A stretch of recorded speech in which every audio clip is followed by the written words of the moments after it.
பாஜக கூட்டணி ஆட்சி அமைக்க தெலுங்கு தேசம், ஐக்கிய ஜனதா தளம் உள்ளிட்ட கட்சிகள் ஆதரவு. பிரதமராக நரேந்திர மோடியை ஒருமனதாக தேர்வு செய்த தேசிய ஜனநாயக கூட்டணி.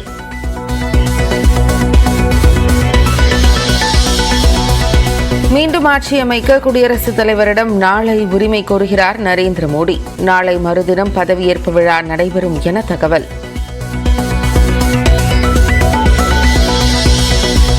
அடுத்த கட்ட நடவடிக்கைகள் குறித்து டெல்லியில் இந்தியா கூட்டணி தலைவர்கள் ஆலோசனை. மக்களின் விருப்பத்துக்கு ஏற்ப பாஜகவின் ஆட்சியை அகற்ற உரிய நேரத்தில் நடவடிக்கை என காங்கிரஸ் தலைவர் மல்லிகார்ஜுன கார்கே அறிவிப்பு.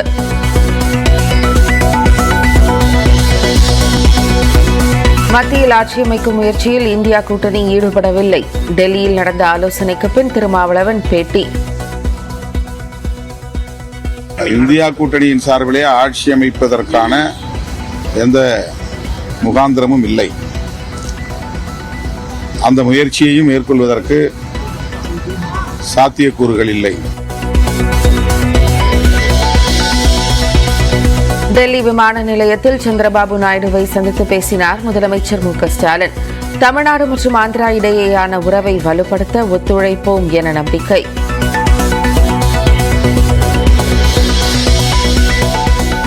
அதிமுக தோல்விக்கு சமாதானம் சொல்லி தொண்டர்களை பழக்குவது பாவம் என ஓபிஎஸ் அறிக்கை. அதிமுகவையும் ஆட்சியையும் மீட்டெடுக்க எத்தகைய தியாகத்திற்கும் ஆயத்தமாவோம் என அழைப்பு.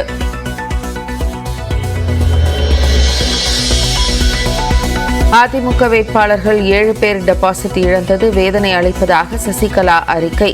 புதிய சகாப்தம் படைக்க அதிமுகவினர் ஒன்றிணைய வேண்டும் எனவும் வலியுறுத்தல்.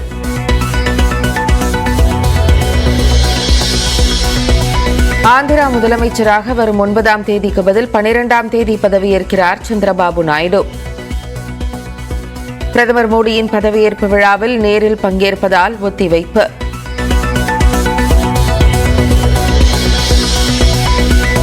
அதிமுக பாஜக கூட்டணி அமைந்திருந்தால் 31 இடங்களில் வென்றிருப்போம் என பாஜக மாநில தலைவர் அண்ணாமலை பேட்டி. 2026இல் தமிழ்நாட்டில் பாஜக ஆட்சியை பிடிக்கும் என நம்பிக்கை.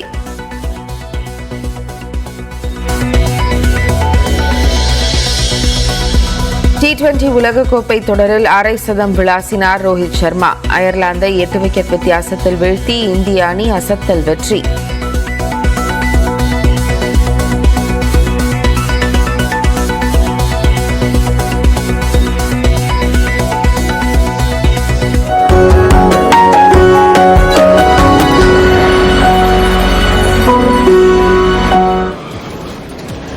வணக்கம் நேயர்களே, வணக்கம் தமிழ்நாடு நிகழ்ச்சியுடைய மிக முக்கியமான நோக்கம் என்னவென்றால் பேசப்படும் செய்தியுடைய பேசாத பக்கங்களை அலசுவதுதான் இந்த நிகழ்ச்சியுடைய நோக்கம். இன்னைக்கு ஒரு அண்மை செய்தி தொடங்கி நியூஸ் அண்ட் வியூஸ் பதில 4 பிரதானமான செய்திகளை தேர்ந்தெடுத்திருக்கும். ஒன்று, 3வது முறையாக பிரதமர் நரேந்திர மோடி பதவியேற்க இருக்காரு. அதற்கான நகர்வுகள் அப்படின்றது நேற்றே தொடங்கிவிட்டது. 2வது, பாஜகவுக்கு ஆதரவு தரணும், அது நீடிக்கணும் அப்படின்னா நிதிஷ்குமார், சந்திரபாபு நாயுடு அவர்கள் 2 பேருமே விதித்திருக்கக்கூடிய நிபந்தனைகள் என்ன, அந்த நிபந்தனைகளுக்கு பாஜகவுடைய ஸ்டேட்டஸ் என்ன அப்படின்றதான் பேச போறோம். 3வது, சின்னங்களுடைய முக்கியத்துவத்தை தமிழ்நாட்டு தேர்தல் களம் அப்படின்றது உறுதிப்படுத்தியிருக்கு. ஸோ இந்த தேர்தலை பொறுத்த வரைக்கும் சின்னங்கள் எவ்வளவு குரூஷியல் ரோலை பிளே பண்ணியிருக்கு, அதனுடைய பின்னணி என்ன அப்படின்றத பேச போறோம். 4வது, அதிமுகவோடு கூட்டணி அமைந்திருந்தால் 30லிருந்து 31 இடங்களை வெற்றி பெற்றிருப்போம் அப்படின்னு சொல்லிட்டு பாஜகவுடைய மாநில தலைவர் அண்ணாமலை நேற்று ஒரு கருத்தை சொல்லியிருக்காரு. அது வாய்ப்பு இருக்கா? 2026 நோக்கிய இந்த கருத்து பேசப்படுதா? இதனுடைய விவரம் என்ன அப்படின்றதெல்லாம் பேச போறோம். இதுதான் நியூஸ் அண்ட் வியூஸ் பகுதியில் நம்ம பேச போற 4 பிரதான செய்திகள். பிக் ஃபோக்கஸ் பகுதியில் என்டிஏ கூட்டணி பதவியேற்க தயாராக இருக்கக்கூடிய நிலையில் அதுக்கான முன்னேற்பாடுகளை தயார்படுத்திட்டு வரக்கூடிய நிலையில் இந்தியா கூட்டணி காத்திருப்போம், உரிய நேரத்திற்காக காத்திருப்போம், எதிர்க்கட்சி வரிசையில் அமர்வதற்கு அவங்க ஓரளவுக்கு தயாராயிட்டாங்க அப்படின்றது நேற்றைய பேச்சுவார்த்தை இறுதியில் ஓரளவுக்கு புரிந்து கொள்ள முடியுது. அதனுடைய பின்னணியை குறித்து பேச போறோம். என்ன வியூகத்தை வகுத்திருக்கிறார்கள் அப்படின்றத பற்றி பேச போறோம். இது குறித்து பேசுவதற்காக பிக் ஃபோக்கஸ் பகுதியில் சிறப்பு விருந்தினராக விழுப்புரம் நாடாளுமன்ற தொகுதி மக்களவை உறுப்பினர் ரவிக்குமார் நம்மோடு இணைய இருக்காரு. முதல்ல அண்மை செய்தி என்ன அப்படின்றத பார்க்கலாம். அண்மை செய்தியாக டெல்லியில் இந்த 2 முகாம்களிலும் நேற்று வெளிப்படையாக ஆலோசனை என்பது மேற்கொள்ளப்பட்டது. ஆட்சி அமைப்பதற்கு என்டிஏ முயற்சி மேற்கொள்றாங்க, காத்திருக்கிறோம் அப்படின்னு சொல்லிட்டு இந்தியா கூட்டணி முயற்சிக்கிறாங்க. ஆனால் 2 தரப்பிலையும் ஒரு சரியான நேரத்திற்காக இந்தியா கூட்டணி காத்திருக்கிறதா புரிஞ்சிக்க முடியுது. என்டிஏ எந்த வாய்ப்பும் தராமல் உடனடியாக எல்லா பணிகளையும் துரிதப்படுத்திட்டு இருக்காங்க. இதனுடைய பின்னணி திரைமறைவில் என்ன நடக்குது அப்படின்னு பேசுவதற்காக சுசித்ரா இணைகிறார். சுசித்ரா, டெல்லியில திரைமறைவில் என்ன நடக்குது? இந்தியா கூட்டணி நேற்று உரிய நேரம் அப்படின்னு சொன்னதை எதை குறிப்பிட்டு சொல்லியிருக்காங்க? என்டிஏ கூட்டணி இவ்வளவு வேகமா எல்லா பணிகளும் முன்னெடுப்பதற்கான காரணம் என்ன?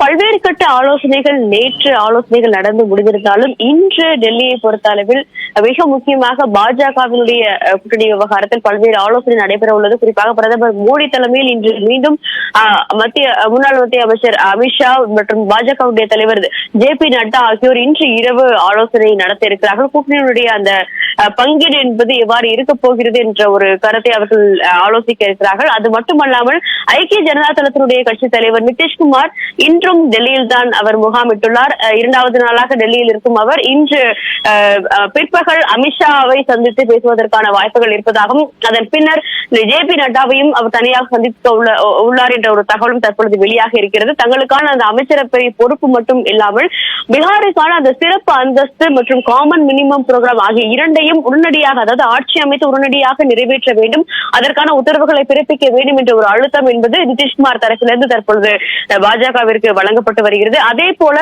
தெலுங்கு தேசம் மற்றும் ஜனசேனா கட்சியுடைய தலைவர்கள் ஆந்திராவில் இன்று அவர்கள் ஆலோசிக்க உள்ளார்கள். மொத்தம் 6 கேபினெட் பெர்த்துகளை அவர்கள் கேட்டிருக்கும் நிலையில் அதில் அந்த 6ல் ஒரு அமைச்சர் பொறுப்பு என்பது ஜனசேனாவுக்கு வழங்கப்பட வேண்டும் என்ற ஒரு நிபந்தனையை சந்திரபாபு நாயுடு வைத்துள்ளார். ஆந்திராவும் ஆந்திராவிற்கான அந்த ஒரு சிறப்பு அந்தஸ்தை வழங்க வேண்டும் என்ற ஒரு கோரிக்கையை தெலுங்கு தேசம் கட்சியும் முன்வைத்துள்ளது. இந்த இரண்டுமே நிதிஷ்குமாராக இருக்கட்டும், சந்திரபாபு நாயுடுவாக இருக்கட்டும், 2 பேருமே 2 சிறப்பு அந்தஸ்துகளை தங்கள் மாநிலங்களுக்கு வழங்க வேண்டும் என்ற ஒரு ஸ்ட்ராங் நிபந்தனையை தான் பாஜகவிற்கு முன்வைத்துள்ளார்கள்.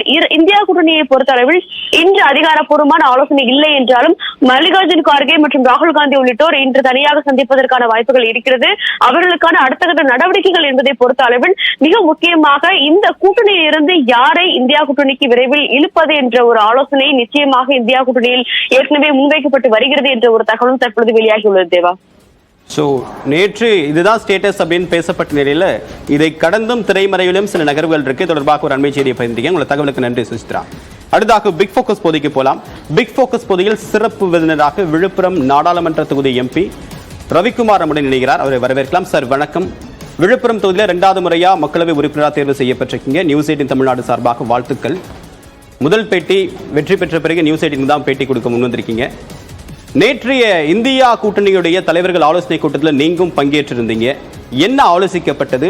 எதிர்க்கட்சி வரிசையில் அமர்வது அப்படின்றது ஒரு ஒருமித்த கருத்தாக முடிவெடுக்கப்பட்டதா?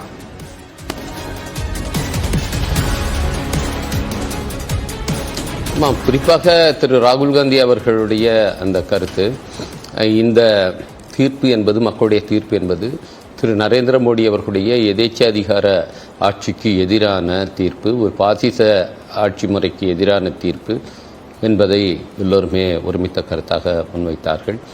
அவர்கள் ஆட்சி அமைக்க மக்களுடைய தீர்ப்பு சாதகமாக இல்லை, அவர்களுக்கு தனி பெரும்பான்மை கொடுக்கப்படவில்லை. இன்றைக்கு அவர்கள் தங்களுடைய கூட்டணி கட்சிகளை நம்பித்தான் அவர்கள் இருக்க வேண்டிய நிலை இருக்கிறது என்பதை அவர்கள் எடுத்துச் சொன்னார்கள்.